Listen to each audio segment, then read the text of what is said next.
What's going on, guys? It's Daily here, your host of TCG Upkeep, and today we're going to be sorting some of our Magic the Gathering more recent pack unboxing pickups while we discuss some of the latest going on with Magic the Gathering and Wizards of the Coast.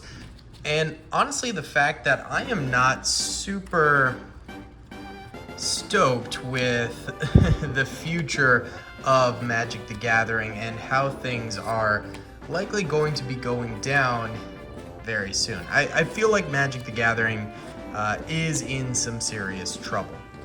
I think currently it's being mismanaged fairly heavily, honestly. It's pretty bad from the higher ups. I think there's a lot of greedy money grabbing going on. I think it's just not in the best hands, and it is a risk for Magic the Gathering as a player, as a collector, as pretty much everything going forward. I would advise some serious caution, especially in the collecting aspect of things. I think collecting wise, Magic is starting to go fairly south. I think you got to really be careful with your money, especially if you're using those collections to, hold on to some of your money. You're in more of that investing realm.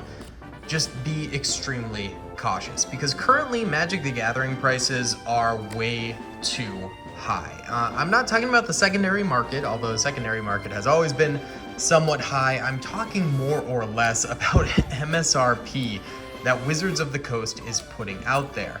It's at the point where it is becoming unaffordable for a plethora of people. Most of the core Magic the Gathering players aren't millionaires. Yes, there's a lot of degenerates such as me who will put way too much money into it. But, I'm certainly not a millionaire. I'm certainly not capable of buying every single collector's booster box that comes out, and let alone multiple of them, to try and pull all the cards I want and things like that. Especially at this point. I mean, maybe a few years ago I was able to buy some more than I am now, but at this point it's getting extremely expensive. With MSRP for a collector's booster pack of Lord of the Rings being at $40, and then on the secondary market them selling for $50 a piece, that's too much money. That is an amount of money I'm not really willing to spend. And then on top of that, Commander Masters booster boxes are getting to the point where they're extremely expensive as well. I mean, they're like $200 for a collector's booster box. Meanwhile, the booster box only comes with 4 packs. And they're 15 card packs. You're getting 60 cards for $200. That is absurd. That is absolutely absurd. And if you don't even want to try your luck and you just want to play the new sets, you go ahead and you go pick up, oh hey, here's a pre-con deck. Go buy a pre-con deck. Pretty normal thing to do. It's $70 for Lord of the Rings. $70 for a pre-con is absolutely audacious. For 100 cards, you're paying $70, and 40 of them are going to be lands, and the rest are going to be commons and uncommons, and there might be 3 or 4 cards that are worth the money, but it certainly won't actually be worth the money. I can guarantee you that it will not end up being worth your money to spend that $70. Maybe if you keep it sealed for the next 10 years, it'll be somewhat worth the money, but up until then, probably not. And here's the real problem, is that stores aren't really making money on this. The price is so high for the stores to buy it that they're not able to then sell it to customers for a reasonable price where customers will buy it. So the stores have to, cut their profit margin by a lot in order for people to actually buy it. And then they don't really make any money on the product.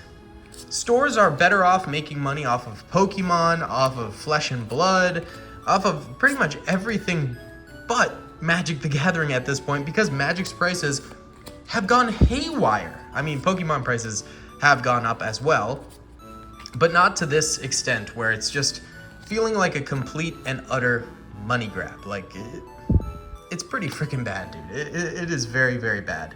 And so the inflation on singles is what's sort of happening right now. Singles are going way up in price, especially with this Commander Masters set. But this inflation of these singles is really not sustainable. The price of these singles will end up going down as more and more cards end up getting pulled, because what a lot of these stores are doing is no longer selling the boxes, they're cracking them themselves, pulling the cards and selling the singles. Because that's the best way for them to make money off of this, is to actually risk it and gamble versus selling the box as a whole. And so with these singles coming out that are already reprints of past sets, it's good for now. Right now people are like, oh, this card's so good, I'm gonna go buy it, and it's worth the $30. But slowly but surely, as more and more of these are pulled, and they already existed to begin with, the prices will start to go down. So this inflation of the singles is not going to be sustainable long term for a lot of these newer sets. I think Lord of the Rings will be slightly unique because a lot of people just really want to collect master sets of this set. It's a beautifully done set, and it's holding a lot more weight due to the fact that it's, straight from Tolkien's work. It's not exactly the same thing as like Commander Masters, which is a purely Magic the Gathering set. So a little bit of a difference there, I will say. However, I will not say it's a major difference to the point where it's like, oh yeah, invest in Lord of the Rings. I would say invest in Lord of the Rings singles, if you want. That's your money, do what you want. But I think sealed product. Lord of the Rings sealed product is probably better than Lord of the Rings singles, especially because Lord of the Rings is now apparently going to be an evergreen product, which makes it even more convoluted. But either way, all of these sets are going to be probably dumped on Amazon for a discount in about a year. Once they're on to the next big bad reprint set, Amazon's gonna get loaded with these things. Wizards of the Coast is just gonna go ahead and dump them on there for cheap, hoping that people will go ahead and buy them. By the way, I love that artwork. And, people probably will go ahead and buy a bunch of them. And then the card prices tank even more because the amount of inventory that's been dumped onto the market all of a sudden is going to be absolutely absurd. It's going to make prices tank even more, which makes it so all of these sets are just worthless in a few years. There's no long-term financial sustainability in any of these cards. Back in the day with Magic the Gathering, you at the very least were able to purchase a set and, crack it. You probably lose money cracking it, whatever, but you're having a great time playing it. You could somewhat count on the fact that, hey, maybe it is going to maintain some of its value over the years, and so I can resell it in the future when I want the newer set or whatever. At the very least, Magic used to be semi-sustainable to the point where you might be able to resell some of your collection in a few years, especially the vintage stuff, but we're not even talking about that. We're talking about like 2014 might sustain a little bit of its value. I don't think Modern is at that place anymore. I don't think any value is going to be maintained set by set as they continue to reprint the best cards and not print anything new or unique that is really good. This is the main problem I'm seeing right now, is that it's at an unsustainable point. I got a bunch of cat fur on this one, man. And so I just think it's really risky, Modern. There's too many reprints. Customers are getting tapped out to the point where they're like, I do not want to go ahead and purchase any more Magic the Gathering stuff, content, whatever. It's just, it's gonna go bad in about 2 years, and I don't want to plant my money there. I don't want that. Even if you're playing to play, you're better off just going ahead and buying a deck and playing with that, and no longer, cracking open stuff for the chance to get something really good to add to a deck. And that's the problem. Now, not only is MSRP for modern stuff too high, I would say vintage is in the shitter now. Basically, Magic 30 led to a massive loss of trust for all Magic vintage collectors and players. There's some vintage players out there, historic, but it's a little bit more rare, especially with prices these days. But, you know, Magic 30 basically stagnated the entire vintage market. People no longer go ahead and purchase, you know, Power 9 as much as they used to. You know, that used to be like, oh, okay, this is a solid investment. It's really cool. It's a piece that's never going to get printed again. But look, it got reprinted, man. That's the sad truth, is it got reprinted. The reserve list basically means nothing anymore, and we're just waiting for next year's Magic 30 event, whatever it's going to be. And so a lot of these vintage collectors lost a lot of the appeal of owning these really rare old cards. And so, you know, prices are stagnating with reprints being available. They've taken a downturn. Of course, it's after sort of the 2020 boom too, so it's a little difficult to tell exactly, because it's like, okay, well, 2020 was such a weird year for collectibles and things like that, so it was naturally going to go down. It wasn't going to sustain that level, but at the same time, the stock market has recovered, the housing market has recovered, all of these other things are going way up. Pokemon has a bunch of cards from vintage that are still climbing, but not really Magic the Gathering. I think it's because of these reprints that Wizards decided to do that's really affecting the vintage market. People are scared.